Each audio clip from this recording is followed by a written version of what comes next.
With brave soldiers, clashing tanks, and the determination to defeat tyranny, the Battle of the Siegfried Line was shockingly the most decisive battle in World War II.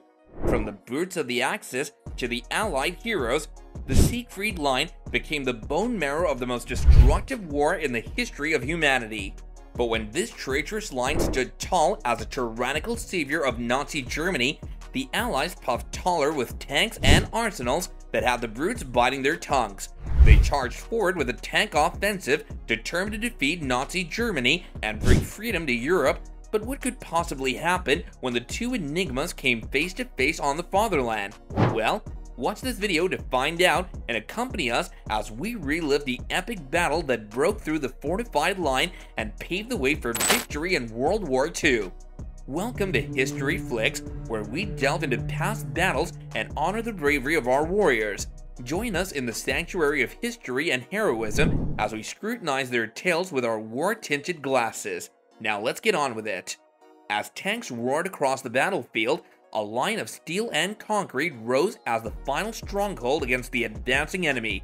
The Siegfried Line wasn't merely a fortification, but a testament to the unwavering spirit and selflessness displayed during the tumultuous times of World War II. The Siegfried Line, a behemoth of concrete and steel, symbolized Nazi Germany's military prowess and served as a formidable barrier along the western frontier.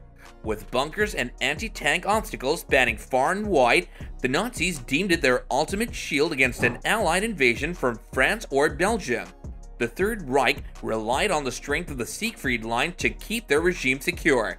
The Siegfried Line, also known as the Westwall, was a major military campaign that took place in the latter part of World War II, and the Axis powers and the Allies were militarily beefing because of this.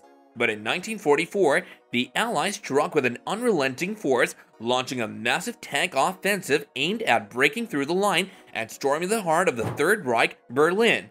The objective was clear: to end the war in Europe and defeat Germany once and for all.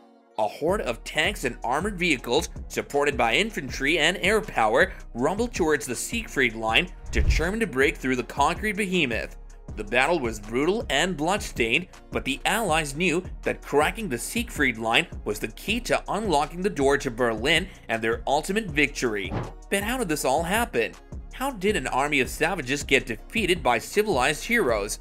Well, soldiers, it wasn't a one-day victory, but rather a series of battles and bloodshed that led to the final strike. What started as an American invasion soon turned into the Battle of Aachen, targeting the very first city in the stumbled road of the steel line that kept the Nazi ego high. As the American forces marched forward, a sense of apprehension and unease lingered in the air. The rumble of approaching German Panzer IVs echoed like a harbinger of doom.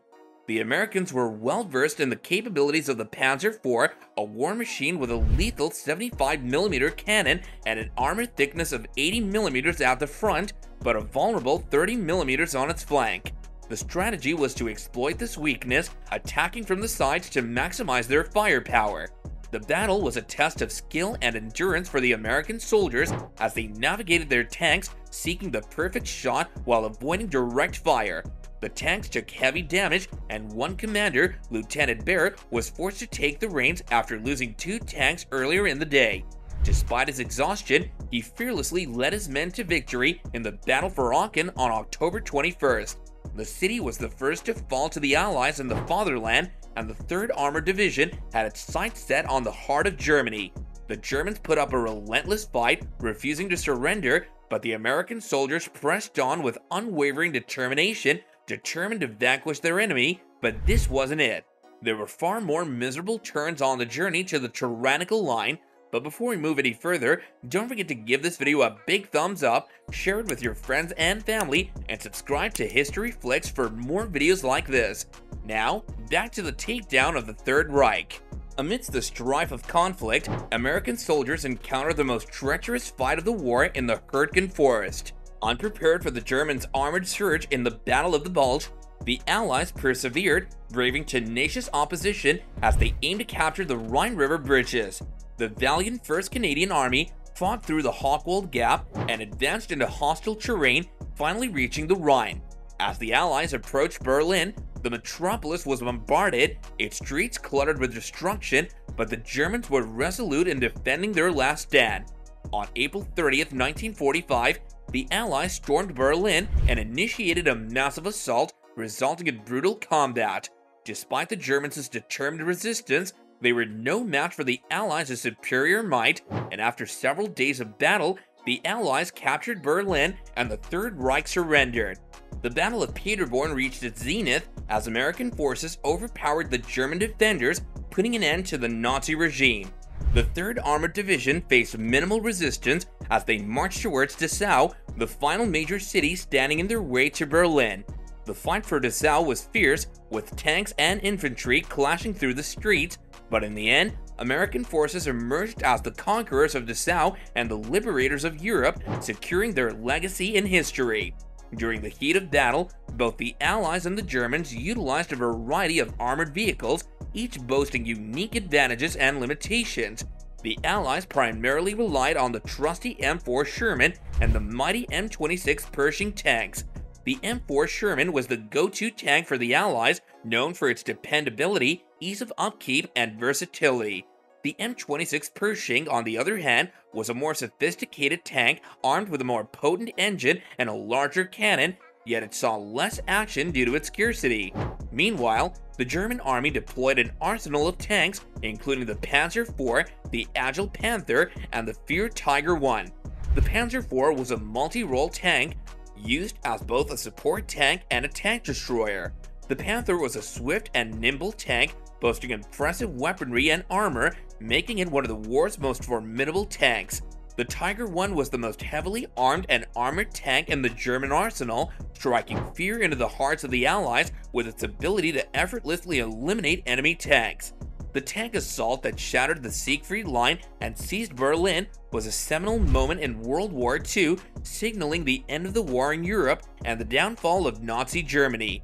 It was a testament to the valor and perseverance of the Allied soldiers who made the ultimate sacrifice to bring liberty and justice to the continent. The tank offensive was a merciless and fierce battle, but it was also a victory of the human will, a demonstration of the indomitable spirit of those who battled to protect freedom and conquer oppression. After the dust of war settled, the Allies erupted in jubilation, basking in their triumph as the world gazed ahead with a gleam of optimism. The tank siege will forever be etched in history as a seminal moment of the 20th century, a salute to the bravery and resoluteness of those who dared to confront the nefarious Nazi regime. The Siegfried Line, though a daunting fortress, was no match for the Allies' unwavering spirit to vanquish evil and extend the gift of liberty to all corners of the earth. So what do you think was the ultimate tactical move of the Allied forces to win this epic battle? Do let us know in the comments section below. Did you enjoy the video? You would help this channel tremendously by giving us a thumbs up. Thank you so much for watching, and enjoy one of our other war stories right now.